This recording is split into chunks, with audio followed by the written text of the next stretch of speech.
Eu falei, cara, acho que Deus está nesse negócio aí, está confirmando. Abra, por gentileza, sua Bíblia, Apocalipse, capítulo de número 3. Vou falar algumas coisas aqui, não vou trazer muitos assuntos para não misturar e não mexer com a sua cabeça. Pastor Toninho falou um montão de coisa, não entendi nada, só entendi que Jesus vem. Então, vou falar poucas coisas, não vou misturar muitos assuntos. É um assunto escatológico, um assunto de um pouco difícil compreensão, mas a gente vai aos pouquinhos, vou bem devagar para que você possa entender. Apocalipse capítulo de número 3, versículo de número 11. Amém? Apocalipse é o último livro da Bíblia, fácil de achar, capítulo de número 3, versículo de número 11. Diz assim: eis que venho sem demora, guarda o que tens, para que ninguém tome a tua coroa. Você pode repetir, por gentileza?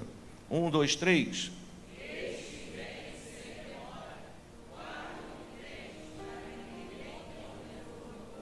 Isso. Há um tempo atrás, eu não sei dimensionar mais quanto tempo, pastor Silas, nosso pastor Silas Malafaia, falou sobre esse tema. Eu acho que algumas pessoas vão lembrar. E ele falou uma coisa muito interessante, que às vezes eu me pego falando errado, que Jesus está voltando. E na realidade não é Jesus que está voltando. A nossa fala é Jesus vem. Então, Jesus não está voltando. Porque se a gente falar Jesus está voltando, ele está voltando até agora e não voltou. Então, o certo é Jesus vem. Então, é sobre isso que eu quero falar. Quero trazer uma palavra de Deus para o meu e seu coração. Em primeiro lugar, nós vamos ver sinais das suas vindas. Sendo que eu quero dividir isso aqui, para você entender, em 3 partes.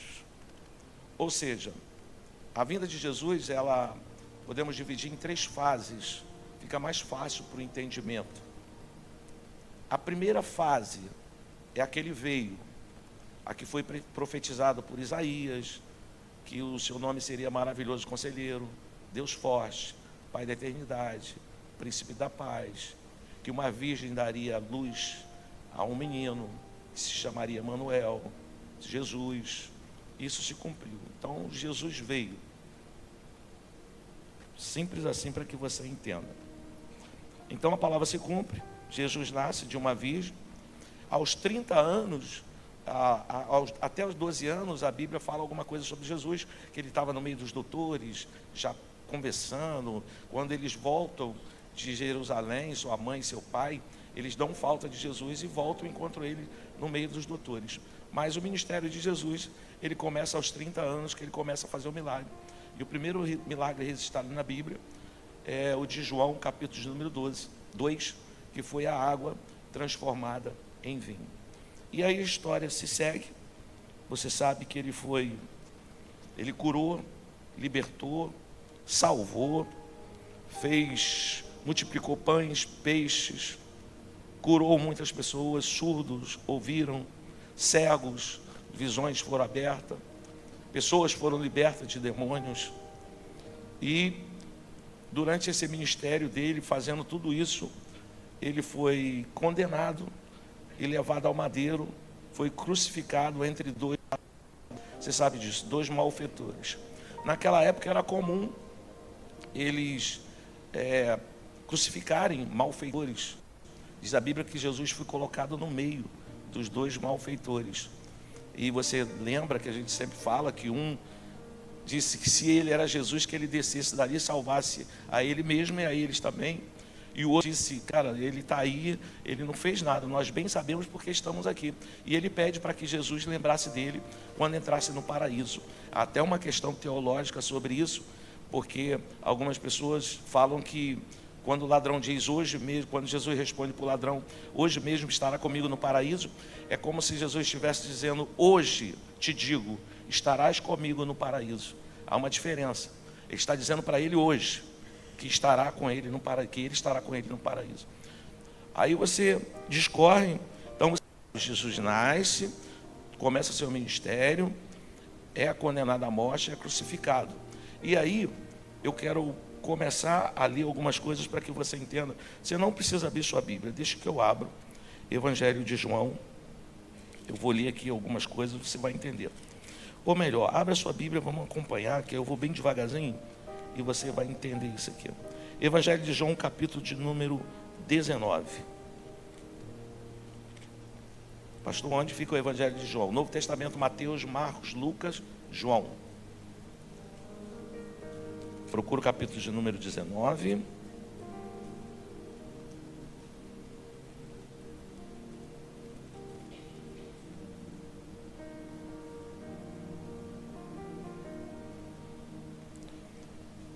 Acharam?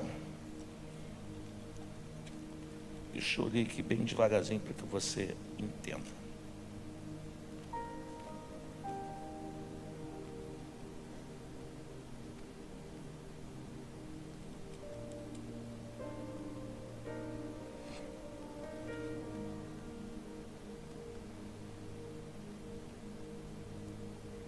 Versículo de número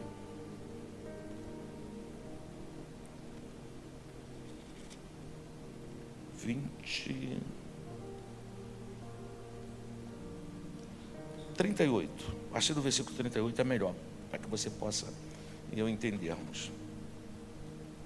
João 19, 38. Está aberto aí? A minha versão está diferente, eu vou ler, não vou pedir você para ler, só acompanha aí. Disse, pois, José de Arimateia, segundo alguns estudiosos da Bíblia, não era Arimateia, não era o sobrenome dele, mas ele era da cidade de Arimateia, então o nome dele é José, que era discípulo de Jesus, mas oculto, por medo dos judeus, rogou a Pilatos que permitisse tirar o corpo de Jesus.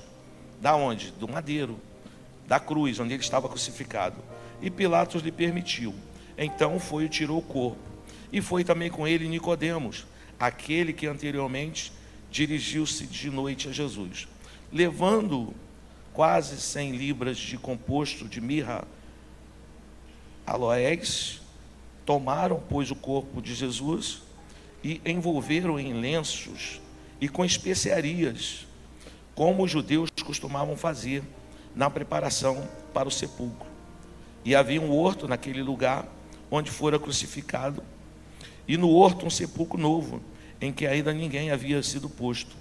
E ali o pôs, por causa da preparação dos judeus, por estar perto aquele sepulcro, porém puseram Jesus. Então Jesus é tirado da cruz, você leu comigo. José de Arimateia pede o corpo, eles liberam o corpo, eles colocam no sepulcro novo, deixa lá, é colocado a pedra sobre o túmulo. Capítulo de número 20, dá uma olhada aí, número 20, a partir do versículo 1. No primeiro dia da semana, então Jesus morre, no primeiro dia que ele ressuscitou, ou seja, no próprio domingo, que é esse versículo aqui, primeiro do capítulo de número 20, no primeiro dia da semana, Maria Madalena foi ao sepulcro de madrugada, sendo ainda escuro. Ou seja, alguém aqui já saiu de madrugada de casa? Em que as lâmpadas ainda estão acesas, está meio escuro. Você, na escuridão, você não consegue identificar muito as pessoas. A tua vista fica meio que turva, você parece com fulano. Às vezes, pela silhueta, você consegue definir, parece com cicrano. E era esse momento aqui, já era madrugada, meio escuro. E viu a pedra tirada do sepulcro. Quando ela depara com essa cena, diz a Bíblia, versículo de número 2, que ela corre e vai até Simão Pedro. Está aí no versículo de número 2. E o outro discípulo a quem Jesus amava, o outro discípulo que Jesus amava era João. E eles, que Jesus amava, levaram o Senhor aos sepulcros. E eles, não sabendo onde os puseram, eles disseram, olha, levaram o Senhor do sepulcro, nós não sabemos onde puseram. Versículo de número 3. Então Pedro saiu com outro discípulo e foram ao sepulcro. Os dois corriam juntos, mas o discípulo correu mais apressadamente do que Pedro, João. Chegou primeiro ao sepulcro, baixou e viu no chão os lençóis, todavia não entrou. Chegou, pois, Simão Pedro, que o seguiu, e entrou no sepulcro e viu no chão os lençóis. Versículo de número 7. Alguns versículos, de número 7, algumas Bíblias têm versões diferentes. Diz assim: e que o lenço que tinha estado sobre sua cabeça não estava com os lençóis, mas enrolado num lugar. Em algumas versões mais antigas diz que ele estava dobrado em um lugar. E aí, existe uma tradução judaica muito antiga, de que o servo colocava a mesa para o seu senhor de uma forma tal que agradasse o seu senhor. E ele não se aproximava da mesa. Então o seu senhor assentava, e quando ele terminava a refeição, se ele pegasse o lenço, o guardanapo que estava ali, e ele limpasse os dedos, limpasse os lábios, limpasse a barba, limpasse a mão, e colocasse sobre a mesa, jogasse sobre a mesa, o servo sabia que ele tinha terminado, que ele não ia voltar, que ele tinha acabado a sua refeição, que ele podia tirar a mesa.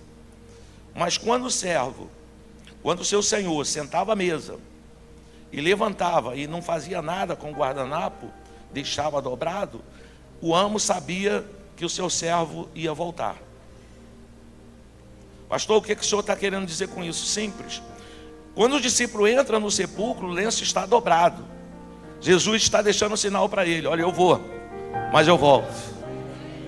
Então, sem medo de errar, sem heresia nenhuma, Jesus vem. Jesus vem.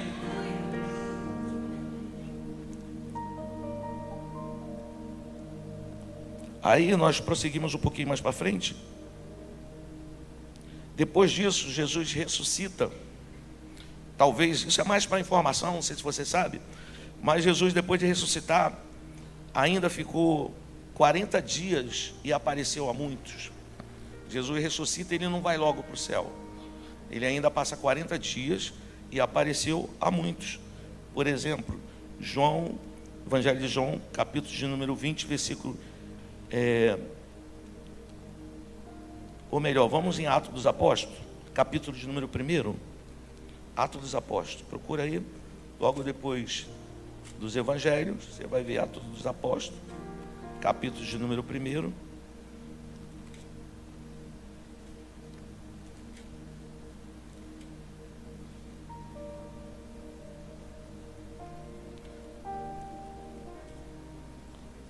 Os irmãos acharam aí?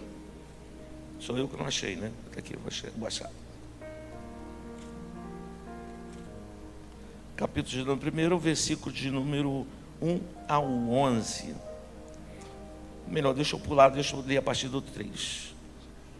Não, 1 mesmo, do 1 até o 11. Diz assim: fez o primeiro tratado, a Teófilo, acerca de tudo que Jesus começou. Não só fez, mas a ensinar. E até o dia em que foi recebido em cima, depois de ter dado os mandamentos pelo Espírito Santo aos apóstolos que escolhera, os quais também, depois de ter padecido, se apresentou vivo, como muitos e infalíveis provas, sendo vistos por ele por espaço de 40 dias, falando do que é a respeito do reino de Deus. E estando com eles, determinou-lhes que não se ausentasse de Jerusalém, até que esperasse a promessa do Pai, que disse: que de mim ouviste. Porque na verdade João batizou com água, mas vós sereis batizados com o Espírito Santo, e não muito depois desses dias. E aqueles, pois, quem se havia reunido, perguntaram, dizendo: Senhor, restaurará tu nesse tempo o reino a Israel? E disse-lhe: não vos pertence saber os tempos ou as estações que o Pai estabeleceu para seu próprio poder, mas recebereis a virtude do Espírito Santo, que há de vir sobre vós, e ser-me-ei minhas testemunhas, tanto em Jerusalém como em Judá, Samaria e até as confins da terra. E quando dizia isto, vendo eles, foi elevado às alturas numa nuvem. Quem foi levado às alturas numa nuvem? Jesus. E recebeu o ocultou-o aos seus olhos. E estando com os olhos fitos, ou seja, olhando para o céu, enquanto ele subia, eis que junto deles apareceu um varão vestido de branco, os quais lhe disse: varões galileus, por que estáis olhando para o céu? Este Jesus que dentre vós foi recebido em cima do céu, há de vir, como para o céu assim o viste ir. Então Jesus vem. Então eu e você, eu tenho certeza absoluta que não estamos perdendo tempo aqui em adorar a um Jesus que está vivo, a um Jesus que morreu e ressuscitou, e está à direita do Pai intercedendo por nós.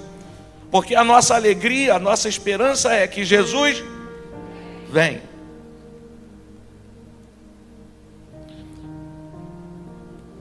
Pastor, mas é só o Novo Testamento que fala de Jesus? Não, o Velho Testamento também tem sombras que fala de Jesus. Há coisas que arremetem para Jesus. Por exemplo, quando o povo sai do Egito, está para sair do Egito, Deus fala com Moisés que pegasse um cordeiro macho de 1 ano, sem defeito algum, que seria comido pelas famílias. Aí ele fala que se as famílias fossem pequenas, que eles repartissem com a família do lado, com a casa do lado. Mas se a família fosse grande, que eles pegassem esse cordeiro e comessem. Não poderia ser cozido, mas assado. Falava da aflição de Jesus. E o mais interessante é que a determinação que foi dada para o povo é que o sangue desse cordeiro macho de 1 ano falava da inocência de Jesus, que Jesus, como cordeiro, foi levado ao madeiro e não falou nada, não disse nada, derramou o seu sangue. E o sangue do cordeiro, em Êxodo capítulo de número 12, ele devia ser pego e colocado nos umbrais das portas, porque qual era a determinação? Na casa que não tivesse o sangue nos umbrais das portas, o primogênito daquela casa iria morrer. Mas na casa que tinha aquele sangue nos umbrais da porta, o anjo ia passar por cima. Por isso Páscoa, passar por cima. Ou seja, aonde tinha o sangue não haveria morte, passava por cima. Eu quero te dizer que o sangue de Jesus, que foi derramado na cruz do Calvário, te protege da morte, não da morte física, porque todos nós morreremos, daqui a pouco eu entro no assunto, mas da morte espiritual. O sangue te protege. O primogênito daquela casa não morreria por causa daquele sangue. E eu e você estamos aqui porque somos lavados no sangue do Cordeiro. Interessante notar que o sangue deixa mancha. Vocês já perceberam que a mancha de sangue ela é difícil de tirar? Corte, quando você corta, quando se machuca, quando você tem algum ferimento que ele mancha a roupa. Interessante que mancha de tal forma, fica aquela mancha de sangue, você logo consegue identificar. Só que o sangue do Cordeiro, ele não mancha, ele limpa, ele purifica de todo pecado. Aonde tem pecado e tem o sangue de Cristo, há purificação. Pastor, eu acho que tem mais perdão para mim não. Claro que tem, cara. Por mais pecador que seja, se creu em Jesus, o sangue, se porém andarmos na luz, como Ele na luz está, temos comunhão uns com os outros, o sangue de Jesus, seu Filho, nos purifica de todo pecado. Sangue de Jesus. Aí nós vamos entrar num assunto muito interessante. Porque a igreja, Jesus vem, e há sinais de que Jesus vem. Eu vou entrar nesse tema, mas antes eu quero colocar você aqui numa expectativa. Todos nós, praticamente os pastores, ou você já ouviu alguém pregando e falando da grande tribulação. Então Jesus vem, Jesus morreu, ressuscitou, passou 40 dias, foi para o céu. Aí ele mesmo falou que o mesmo Jesus que subiu haveria de descer, então foi para o céu. Quando Jesus vier para buscar a sua igreja, existe uma coisa na teologia que nós falamos do anticristo. O anticristo, ele só será implantado o seu reino depois que a igreja for arrebatada. Nós cremos, a nossa corrente teológica é que a igreja não passa pela grande tribulação. Vou melhorar para você. Eu e você, é claro que a gente já está vivendo pré-tribulação, né? Porque está difícil. O certo é errado, o errado é certo. Cada dia que passa está pior. Mas tu imagina na tribulação. Então Jesus vem e será 7 anos, 3 anos e meio de paz. A besta estabelecerá seu reinado, 3 anos e meio de paz, vai reinar nesse mundo, e 3 anos e meio de angústia, de tristeza. Enquanto isso, a igreja será arrebatada. Mas antes, deixa eu fazer aqui algumas coisas para você te situar aqui. Haverá sinais da volta de Cristo? Haverá. E isso está na Bíblia já há muito tempo. Então abra por gentileza a sua Bíblia, Mateus capítulo de número 24. Vamos discorrer aqui algumas coisas que haverá sinais da volta de Cristo. Versículo 4 e 5.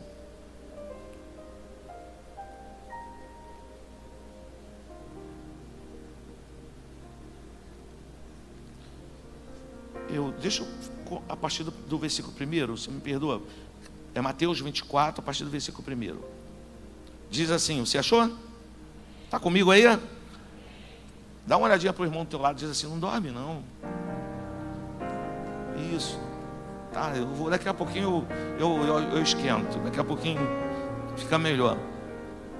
Então vamos lá, diz assim: e quando Jesus ia saindo do templo, aproximaram-se dele os discípulos para lhe mostrarem a estrutura do templo. Qual templo? Templo em Jerusalém. Aí ele fala assim, Jesus porém disse, na verdade, viste tudo isso? Falando com os discípulos, viste tudo isso? Em verdade vos digo, que não ficará aqui pedra sobre pedra que não seja derribada. Ou seja, ele estava saindo do templo e ele fala isso para os discípulos. Na verdade vos digo que esse templo não ficará pedra sobre pedra, esse templo vai ser destruído. Segundo os estudiosos da Bíblia, esse templo foi destruído nos anos 70 pelo general Tito. Depois você vê direitinho, pesquisa, qualquer coisa procura o Leonardo Iraguchi, professor aqui de teologia, que ele vai te falar. General Tito entra, destrói o templo em Jerusalém. Cumpriu-se essa profecia.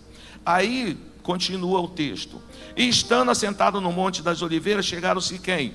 Seus discípulos, em particular dizendo: quando será estas coisas? E que sinal haverá da tua vinda e do fim do mundo? Coisa que todo mundo quer saber, irmão. Todo mundo é curioso para isso. E olha o que Jesus responde. E Jesus respondeu e disse: acautelai-vos, para que ninguém vos... Porque muitos virão no meu nome dizendo, eu sou o Cristo, e enganarão a muitos. Então aqui, eu e você precisamos ter muito cuidado com isso. Está um alerta aqui para você. Vamos imaginar que, sei lá, vou botar aqui uma cidade. Vamos supor que São Paulo. Hoje as notícias chegam em segundo no teu celular, sim ou não? Você está aí, daqui a pouco tu abre o celular e morreu fulano, desastre. Pode estar na China, Japão. A gente só precisa ter cuidado com fake news. O que tem de gente que não sabe filtrar isso. Então chega muito rápido as notícias. As coisas são rápidas demais. Vamos imaginar que em São Paulo aparece um cara lá dizendo, eu sou o Cristo. Só que o cara faz chover, o cara transforma pedra em pão, pão em pedra, faz chover canivete, sai fogo do céu. Acautelais para que ninguém vos... Não é Cristo. Cristo já veio, morreu e ressuscitou. Ele virá, mas virá buscar a sua igreja. Então Jesus vem. Então a gente precisa ter cuidado com isso. Não se engane. Tem um cara lá perto de casa, tem um homem que parece Jesus, barbudo, olhos fundos, azulado. Meu Deus, piedoso, santo. Ele fala até como Jesus. É o Henry Christian. Ele é bonzinho, tem até seguidores. Não é Cristo. Então, cuidado para que ninguém vos engane. Cristo não botará mais os pés nessa terra. Já veio a primeira vez. Ok? Amém? Então eles estavam aqui, ele diz, acautelai para que ninguém vos engane. Aí ele prossegue. Porque muitos virão em meu nome dizendo, eu sou o Cristo, e enganarão a muitos. Vem no nome dele dizendo, eu sou Cristo, e enganarão a muitos. Aí ele continua, a ouvires de guerra, rumores de guerra. não vos assustei, porque é mister que isso aconteça, mas ainda não é o fim. Porquanto se levantará nação contra nação, reino contra reino, e haverá fome, peste, terremotos em vários lugares. Ou seja, já está acontecendo isso? Seja sincero, sim ou não? Mas ainda não é o fim, vai piorar mais ainda. Se está assim, imagine depois. Aí ele diz assim, olha, versículo de número 8: mas todas essas coisas são princípio de quê? São princípio de dores. Há alguns comentaristas dizem que é dores agudas, rápidas, violentas, tempos enfadonhos. Alguns, para exemplificar, diz que é dores de parto. Homem não tem filho, né? Claro, óbvio. Mas tem uns querendo ter, né? Mas isso é outra história. Só que as mulheres que têm filhos, a minha esposa teve 2 bebês, 2 meninas, e eu acompanhei essa gestação. E alguns estudiosos da Bíblia comparam esse princípio de dores como dores de parto. Por que dores de parto? Porque o bebê, ele é gerado quando chega próximo ao 9 meses, é o tempo dele nascer, a mulher começa a sentir contração, que é o corpo para expulsar aquele bebê que está na barriga da mãe. Inclusive Freud diz que o primeiro trauma nosso humano é quando a gente sai da nossa zona de conforto, sai da barriga da mãe, que está ali, né? Confortável, protegida, protegido, está ali bem cuidado, todo cuidado, papai falando, mamãe falando, e de repente do nada sai daquele mundo e vem para o outro. Então o primeiro trauma, Freud fala sobre isso. Então diz que é princípio de dores, que é quando a mulher começa a sentir contração. Então quando ela começa a sentir contração, é porque está na hora do bebê nascer. Vai aumentando as dores, não é isso, amor? E ela falou que é uma dor horrível, que é princípio de dores. Mas calma, ainda não é o fim. Jesus vem. Então são princípios de dores. Agora eu queria que você fosse comigo na Bíblia, 2 de Timóteo. Pastor, onde é Timóteo? Vai lá no índice da Bíblia, procura rapidinho aí.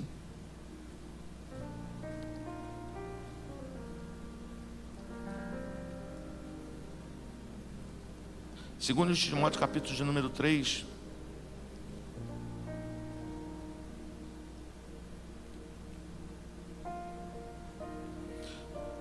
Versículo de número 3, 4, 5. 1 de Timóteo, ou melhor, capítulo 2 de Timóteo, capítulo 3, versículo 1, 2, 3, 4. Diz assim: saber, porém, isto, que nos últimos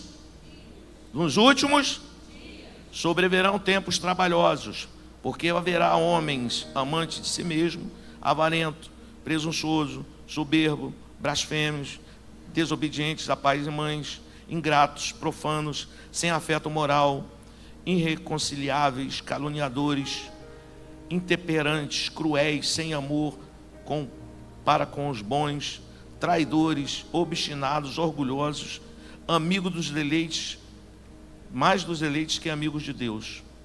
Irmãos, que tempo que nós estamos vivendo. Nunca foi tão difícil criar os filhos como nos dias atuais. Nunca foi tão difícil manter a família como nos dias atuais.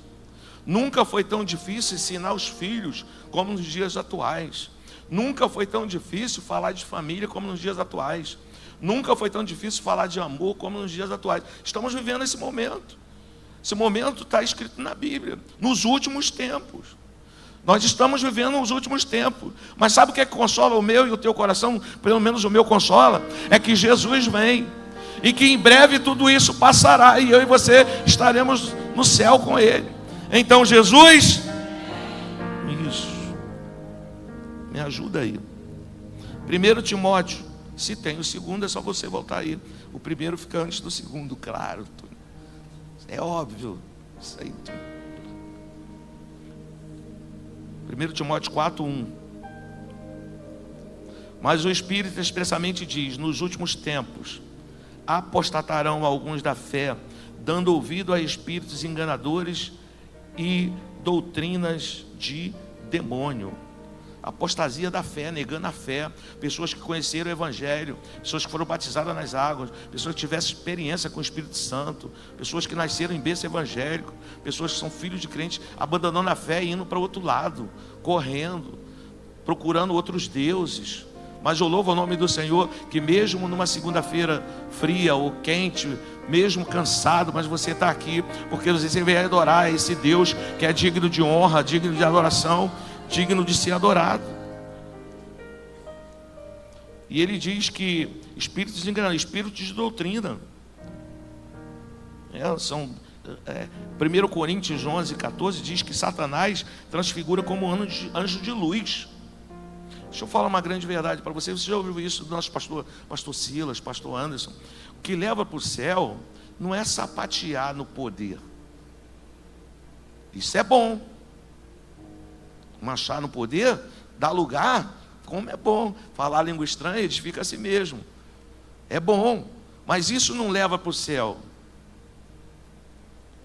Entregar profecia não leva para o céu. O irmão, aquilo ali é uma bênção. Ok, mas a gente está falando de salvação. Porque a Bíblia diz que naquele dia dirão: Senhor, em teu nome profetizei, em teu nome expulsei demônios, em teu nome fiz e aconteceu. Aí ele vai dizer: apartai-vos de mim, que eu não vos conheço. Quem é que profetiza? Quem é que expulsa demônio? Então a gente precisa ter cuidado com ensinamentos, com coisas que vem minando a nossa fé, dizendo: é oba-oba, o evangelho salva uma vez, salva para sempre, pode fazer o que quiser, pode adulterar, pode fumar, pode cheirar, pode beber, pode ficar adulterando, pode ficar na igreja que Jesus vem e você vai, que nada. Não é isso. Evangelho é sério. Evangelho é para a cidade de vida. Evangelho é santificação. Evangelho é abrir mão do pecado. E eu e você abrimos mão, estamos aqui para servir a esse Deus. Irmão, eu de vez em quando eu me pego falando: Senhor, não é possível que eu abro mão do pecado, deixo de fazer muitas coisas para te seguir, para ser fiel a ti. Não é possível que eu fique. E o miserável que peca, que faz... Não é possível, não. Eu tenho certeza que meu Deus não é injusto comigo e com você. Então a gente precisa ter cuidado, irmão. Precisa ter cuidado. Doutrina de demônio, negando a trindade, negando os atributos de Deus, envenenando o povo com a falsa graça, que tudo pode. Mas graças a Deus que Deus colocou essa palavra no meu coração: Maranata, ora vem Senhor Jesus. Atos dos Apóstolos 2,17, você não precisa abrir, deixa eu ler aqui para você. Eu vou correr, eu falei para você que eu ia ser bem rápido, bem sucinto. Nos últimos dias acontecerá, diz Deus, que derramarei do meu espírito sobre toda a carne. Segundo alguns estudiosos da Bíblia, porque eu gosto de ler o trecho e para não ficar e não fazer uma heresia do versículo, eu gosto de pegar algumas Bíblias, comparar, ouvir ler alguma coisa. Segundo alguns, isso se cumpriu parcialmente quando os discípulos estavam em Jerusalém, que do alto foram revestidos. Mas isso aqui vai se cumprir mais ainda, porque ele diz que nos últimos dias derramarei do meu espírito sobre toda a carne, e os vossos filhos e vossas filhas profetizarão, e os vossos jovens terão visão, e os vossos velhos terão sonhos. Então o derramamento do espírito será pleno. Haverá salvação, haverá poder de Deus. Você vai colocar a mão sobre os demônios, vai expulsar. Você vai colocar a mão sobre o doente, vai ser curado. Haverá manifestação. Os teus filhos serão uma bênção na tua casa. Haverá derramamento. Você será batizado com o Espírito Santo. Haverá derramamento do Espírito Santo sobre a tua casa. A tua casa vai servir ao Senhor. Então haverá salvação plena. Haverá homens e mulheres cheias do Espírito Santo. Agora vamos lá. A volta de Cristo, o arrebatamento da igreja. Talvez para você esteja até misturado um pouquinho, mas você vai se achar. Arrebatamento, ele vem do grego harpazo. Isso aqui eu peguei na internet, essa palavra aqui, tá? Eu procurei nos meus livros lá, não achei. Mas é simples, não tem mistério nenhum. Isso aqui você consulta, isso aqui tem. Que significa rápido, sequestro, tomado à distância. Eu ouvi uma certa vez uma ilustração, achei muito bacana. Eu não gosto muito de contar de ilustração não, porque fica muito... Mas eu ouvi uma ilustração que eu achei muito bacana. O pastor pregava numa aldeia de índios, e a aldeia de índios eles não tem recurso, não tem som. Hoje já tem, né? Tem índio até com iPhone, né? Já tem com moto, mas num tempo bem rude com os índios, né? Não tinha essa, era pesca, né? Era mais simples. Hoje os índios querem ser deputado, quer ser, né? E é eleito ainda por cima. Eu lembrei disso aqui agora. Eu vim da Roçona, você sabe disso, né? Tinha um lugar, ainda tem. Eu passei por lá. Eu fui ao Maranhão há uns 3 anos atrás, eu acho. Nós passamos por um lugar chamado entre Bom Jardim e Santa Inês. Ainda existe uma tribo de índios. Mas no meu tempo eles atacavam, tá?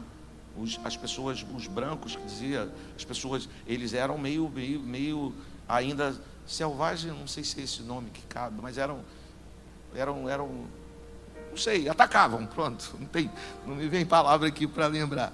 Aí quando nós passamos lá, eu falei para eles, ainda tem, eles moram não é oca, igual a gente aprende na escola, hoje as casas já são um pouquinho melhor, mas coberta com palhas, eles ainda saem, fica na pista vendendo flechas, ou peixe, mas vestido direitinho. Mas no meu tempo era bem pior. No meu tempo. Aí o pastor está pregando, para não fugir do assunto, está lá pregando na oca, e perguntaram para ele o que é arrebatamento, o que é a salvação. E ele rapidamente teve uma ideia. Ele pediu para que os índios pegassem, na roça tem muito isso, palha de milho seca, porque eles fazem fogo com palha de milho. E eles pegaram e ele colocou assim na areia, em volta, fez tipo uma arena pequena, né, com palhas, e colocou fogo na palha, e pegou uma lagarta viva e colocou no meio da areia. E à medida que o fogo aquecia, esquentava, as labaredas subiam, a lagarta automaticamente, óbvio, começou a se debater, a lutar por sobrevivência, o aquecimento ali em volta dela, e ela querendo viver. Aí o pastor foi lá, meteu uma mãozão e tirou e falou para ele: isso é salvação, isso é arrebatamento. Vou melhorar para você agora. Não está na Bíblia isso não, irmão, tá? Estou contando uma ilustração aqui. Não é também do João Ribeiro Palharim não, tá? Aí, que eu nem gosto de ouvir. Salvação é isso, no momento mais crítico. Está cada dia pior, cada dia mal. Mas em breve a trombeta vai tocar e ele virá. Tem certeza disso? Deixa eu correr aqui mais um pouquinho.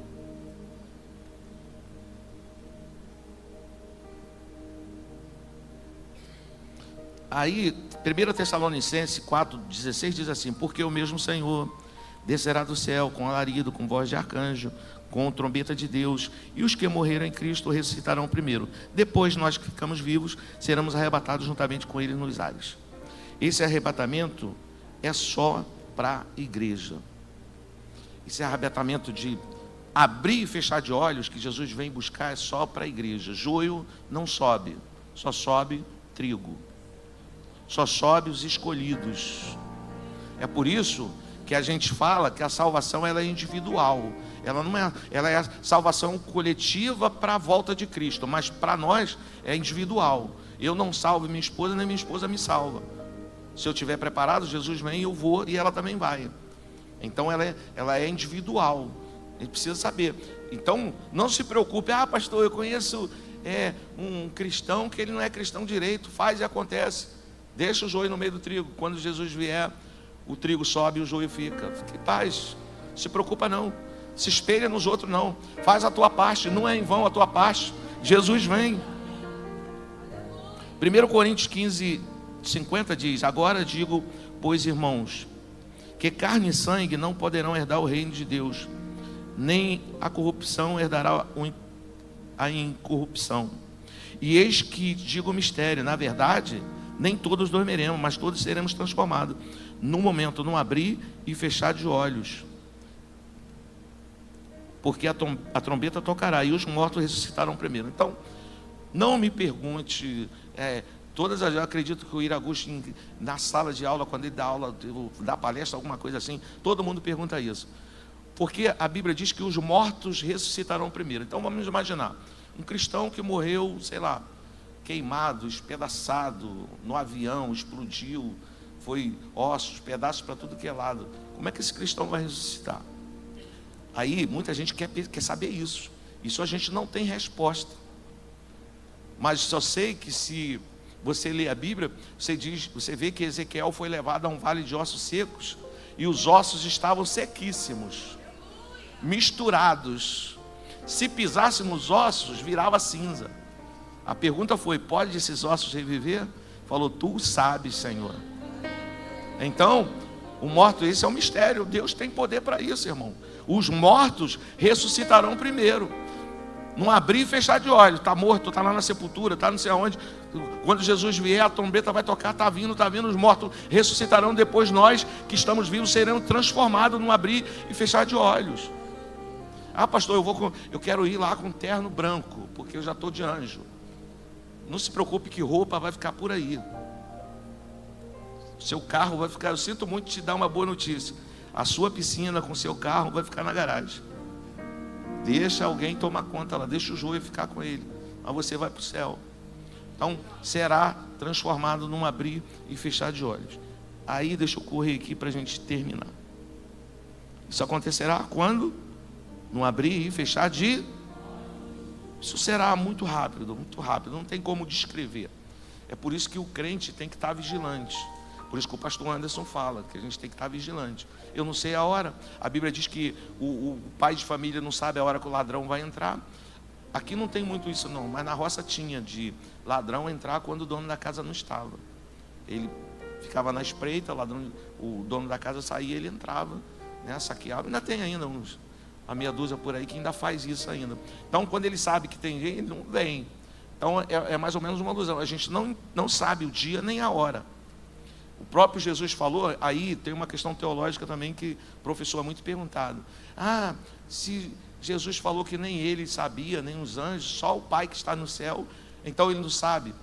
Tem duas respostas para você. Primeira, Jesus não falou que não sabia porque ele tinha as duas naturezas, humana e divina. Então ele estava aqui e ele respondeu que não sabia.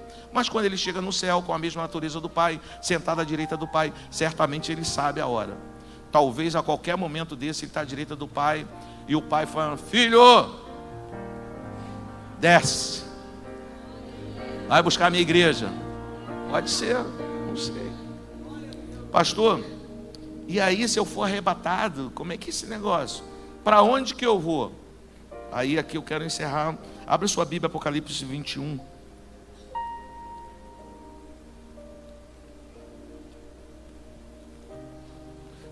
Isso é uma palavra de despertamento para você ficar firme, não desmorecer na fé. João escreve Apocalipse. João, quando estava na ilha de Patmos, ele foi arrebatado em espírito. Você sabe disso, ele estava preso. Não é aquele João Batista não, outro João. Aí diz assim, João escrevendo 21, você achou aí? E vi um novo céu e uma nova terra, porque já o primeiro céu e a primeira terra passaram e o mar já não existe.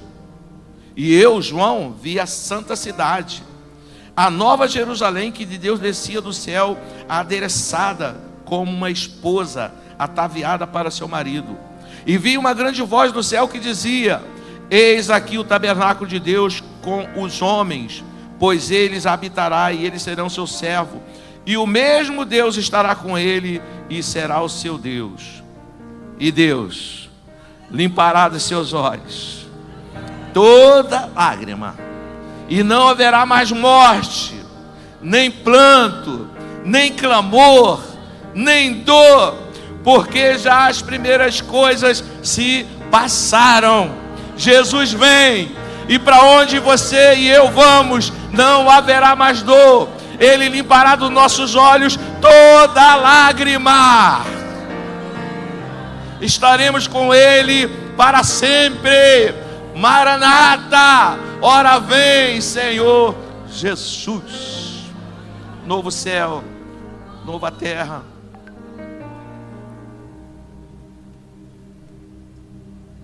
A palavra Maranata significa a junção do termo aramaico Maran, que significa Senhor, e Tá, que significa vem. Simples assim, Maranata, ora vem, Senhor Jesus. Aí ele diz aqui, ó, Apocalipse 21, você está ainda com a sua Bíblia aberta? Apocalipse 21, 2. E eu, João, vi a santa cidade, a nova Jerusalém de Deus, que descia do céu como a noiva ataviada para o seu marido. Quando Salomão escreve, ele diz assim: em todo tempo seja alvo as tuas vestes, e nunca falte o óleo sobre a tua cabeça. A alusão da volta de Cristo para a igreja é a alusão da noiva com Cristo. É de Jesus, é do casamento. Cadê o maestro aqui, cadê o pessoal daqui do trompete, o maestro? Ah, tá lá atrás, tá perto da esposa, tá perdoado.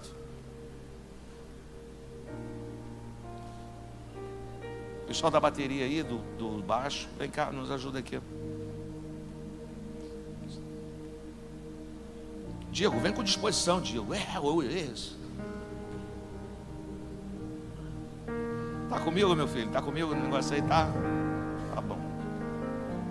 Então, a volta de Cristo, é claro que é uma ilustração, é uma forma de você entender que o casamento, ele não acontece da noite para o dia. Acontece? Não. Ele tem o conhecimento. Você conhece a pessoa, as meninas aí sabem disso, né? Ficar mandando cartinha pro namorado. Não, hoje não é. Toninho, você tá fora, cara. Não é mais cartinha. É mensagem, é no Messenger, no WhatsApp. Manda um negócio de cartinha. Aí manda um recadinho. Aí conhece a pessoa. Depois ele vai no portão, no teu portão. Marido, vai pedir a mamãe sempre acoberta. A mamãe é a primeira a saber: mãe, eu estou gostando de um garoto aí. Não, eu falo com seu pai, porque ela tem um jeitão, né? Pai todo ciumento, não vai namorar agora não. Aí vai o conhecimento. Depois tem a permissão para namorar, namora. Depois fica noivo e começa a se preparar para o casamento. Não acontece o casamento da noite para o dia. Sim ou não? Me ajuda aí. Não acontece da noite para o dia. E quando ela vê que não é bem o que ela queria, ela não permanece no relacionamento, ela procura outro homem que corresponda àquilo que esse namorado ou não correspondeu. Fica até um alerta aqui para as meninas. Não pense que esse namorado, se ele te trata mal, depois que casar muda nada, tá? Muda daí para pior. Se ele não te trata bem agora, que ele é só teu namorado, então imagine depois. Deixa eu contar, tem tempo? Vocês me dão mais 5 minutinhos? Deixa eu contar um caos para você aqui. Tá, mas só um minutinho, maestro. Só um minutinho. Deixa eu contar um caos para você. Tinha uma cidade lá no interior, que tinha uma mulher que era casada com um homem bravo. Só que a mulher era mais brava do que o homem. O homem era... E ela conseguiu dominar o marido. Ela que, se ele falasse é azul, ela falava é verde, só para contrariar. E o tadinho baixava a cabeça, verde. Ela falasse não compra, ele não comprava. Ela que vende, ele vendia. Ela que mandava. Eles tiveram uma filha. E a menina aprendeu com a mãe a dominar. E um dia ela arrumou um namorado, foi lá. Aí o pai da noiva, o pai da menina falou assim: meu filho, posso te dar um conselho? Se você puder, não namora com ela não. Pula fora. Ela é igualzinha a mãe dela. Eu estou aqui, ó. Eu estou quase morrendo. A mulher é danada. A mulher está vendo aí. Ele falou: não, deixa comigo. Aí falou: então eu vou te dar um conselho. No dia que você for pedir a mão, eu vou dizer que não. Eu vou dizer que sim. Se eu disser sim, minha mulher diz que não, porque ela me contraria em tudo. Então eu vou dizer que não. Aí ela vai dizer que sim. Aí tu já sabe, tá de boa. Aí assim o fizeram. Aí tá lá pedindo namorado. Aí pediu para noivar. Aí quando o homem falou assim, não dou não. Aí a mulher, dá sim, tá liberado, pode ficar noivo. Enfim, casaram. Só que a mulher era igual a filha, era igual a mãe. Só que quando ele sai para a noite de núpcia, ele não, na roça não se sai de BMW, de Uber, não vai de avião, não tem passagem aérea para hotel, para 5 estrelas, não tem isso. Eles foram para uma choupana e foram de carroça. Só que no caminho, o cara viu uma venda. Aí ele parou com a carroça e a mulher esperando, comprou uma espingarda, comprou chumbo, botou todos os aparatos e botou a espingarda em cima da charrete e foi. Chegando lá na casa, ele carregou a espingarda, colocou lá na parede lá, e a mulher já ficou desconfiada. Cara, o que esse cara quer, Jesus tal?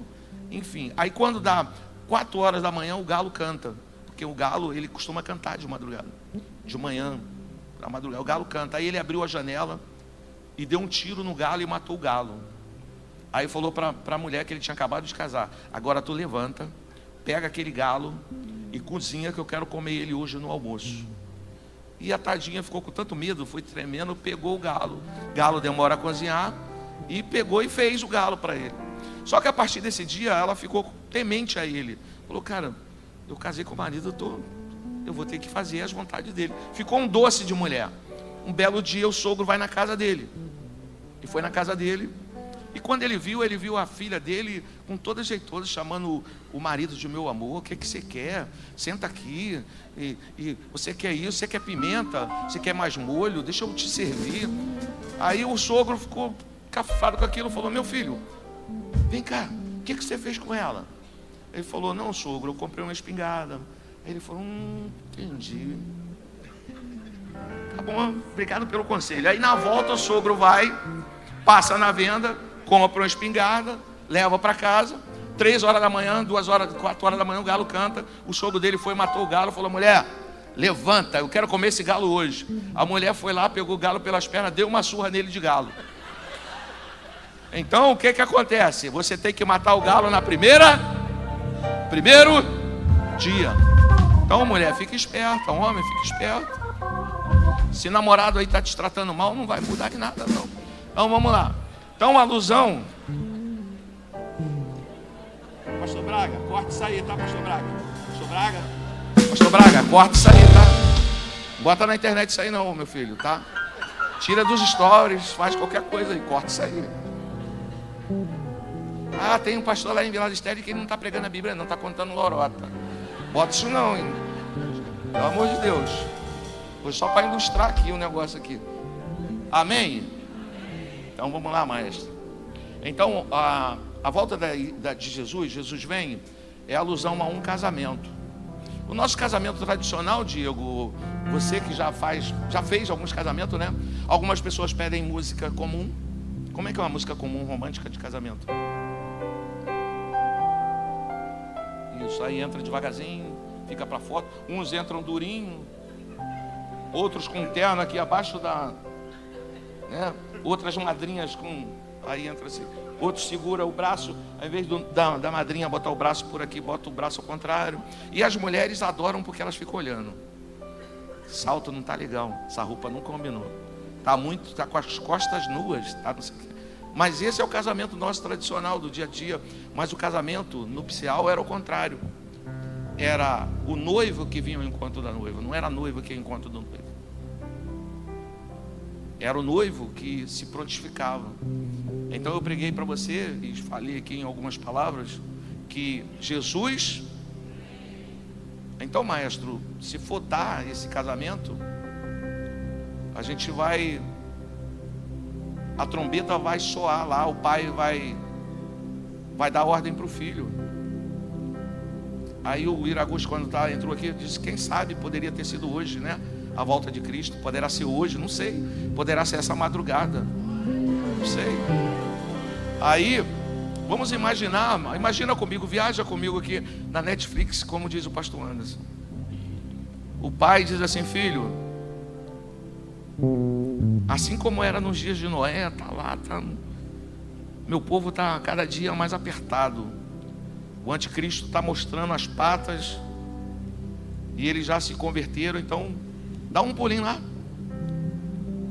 desce, busca a minha igreja. Aí o anjo que está lá dá um anúncio, dá a trombeta, convocando todos os anjos a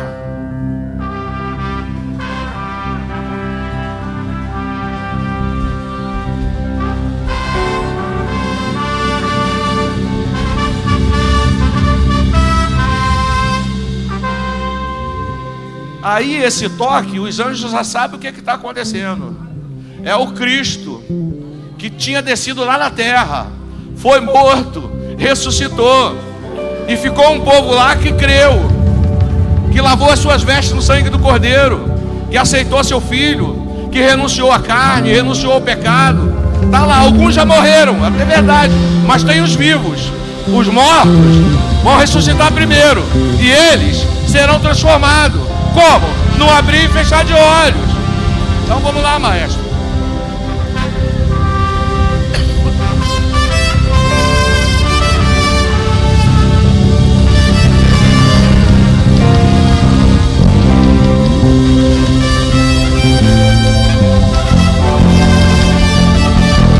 Aí eu e você, eu creio, isso que eu vou falar não está na Bíblia, por gentileza, me entenda. Eu creio que eu e você, como cristão, que temos o Espírito Santo, que é a terceira pessoa da Trindade, amém? Não é possível que aqui dentro a gente não sinta uma alegria, sabe, Iraguchi? Pastor Braga, eu acredito que aqui dentro a gente vai, de repente, do nada vai virar para a esposa assim, vai dizer: mulher, não sei que alegria é essa. Parece que não tô entendendo. É uma alegria que não é efêmera, não é passageira. É uma alegria que eu senti quando eu fui batizado com o Espírito Santo. É uma alegria que eu senti quando eu aceitei Jesus. É uma alegria que eu senti quando eu desci as águas. É uma alegria que eu senti quando Deus me visitou, falou comigo.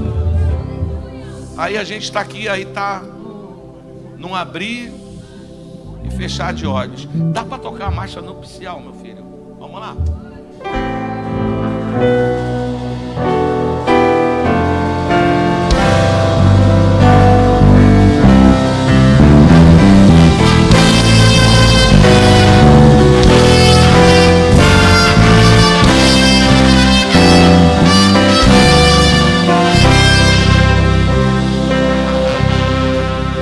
Jesus vem, Maranata, ora vem, Senhor Jesus.